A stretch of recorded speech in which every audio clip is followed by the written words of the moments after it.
In 1971, Aran Suryawong, who was 15 years old at the time, was staying at his grandparents' home just outside of Chiang Mai, Thailand, for the summer school break.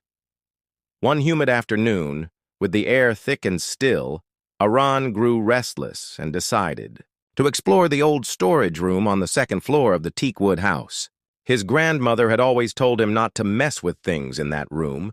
It was a place for family things, she'd say, though never elaborated. The storage room was filled with relics from the past: old photographs, monk robes, incense burners, and jars of dried herbs long turned to dust. But as Aaron rummaged through the back corner, he stumbled upon a small, dark wooden box, carved intricately with strange symbols and bound tightly with faded red thread. It was locked, but the lock was rusted and loose.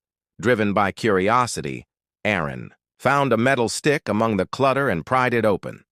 Just as he opened the lid, the door behind him slammed open. His grandfather, Wichai Suryawong, stood there, eyes wide with panic. "No, Aran! Don't open that box!" he shouted in Thai, rushing over. But it was too late. Inside the box was a small, ancient-looking figurine, its eyes painted with eerie precision, its head shaved, wearing a traditional Thai wrap. As the box hit the floor with a dull thud, the figurine tipped forward and rolled out.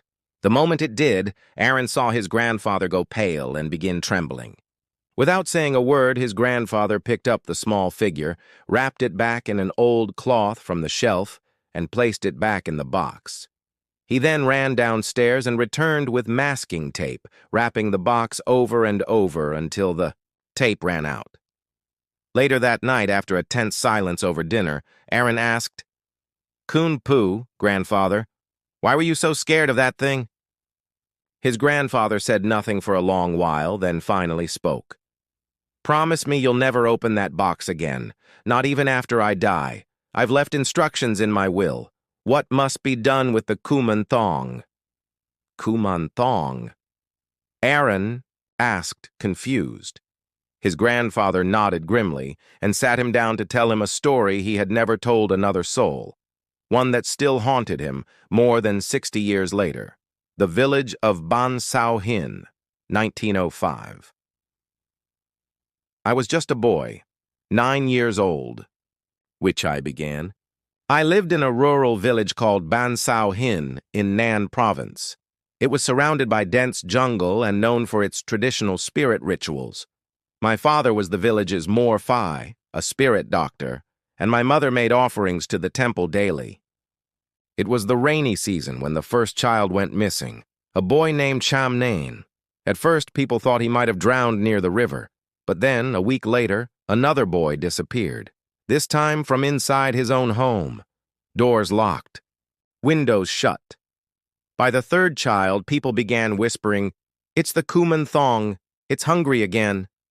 I asked my father what that meant, and he told me about an ancient ritual, outlawed in most of Thailand even then. The Kuman Thong, he said, is created when a stillborn child's body is stolen, dried in a sacred ritual, and bound to a statue with black magic. If honored correctly, it brings protection and fortune. But if neglected or worse, disrespected, it becomes a vengeful spirit. And ours was forgotten." The Kuman Thong had once been used by a powerful Morphe in our village, my father's teacher. But when that man died, no one wanted the responsibility. It was said he had locked the spirit away deep inside the village temple's hidden chamber. Few knew where. But then, the temple burned down one night in 1899. No cause was ever found, and with it, the spirit was thought destroyed. But now, Wichai whispered, "People were saying it had returned." He paused, then continued. One day, Wichai's father was called to help purify a home where the walls bled palm oil, and the family's youngest child had gone mute. Inside the house, under a loose bamboo floorboard, they found a small shrine, crudely built. At the center sat a tiny figurine made of clay and bone, with sharp teeth painted on its face and a necklace made of baby teeth. The same night, Wichai had a dream. In it, a child, bald, pale, with blackened eyes, stood at the foot of his bed and whispered in a choked voice, "You forgot me." Wichai woke screaming. His father stormed into the room, incense already burning in his hand. "Did it speak to you?" he asked. Wichai nodded.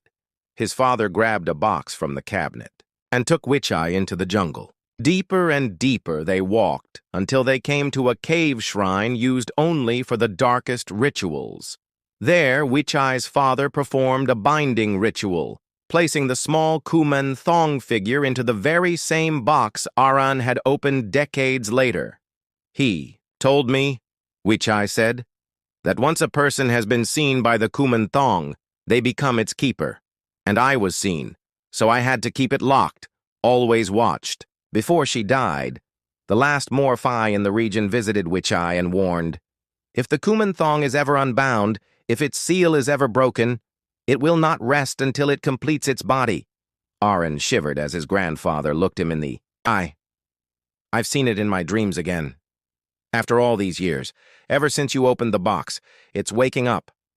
Present day, Aran now keeps the box in a sealed compartment inside a Buddhist shrine, monitored by CCTV and sealed with monk blessed fabric and protective yantras. He never speaks of it publicly, but those close to the family know the truth, that the Kuman Thong waits, and if its next keeper fails in their duty, it will build its body again, one innocent at a time.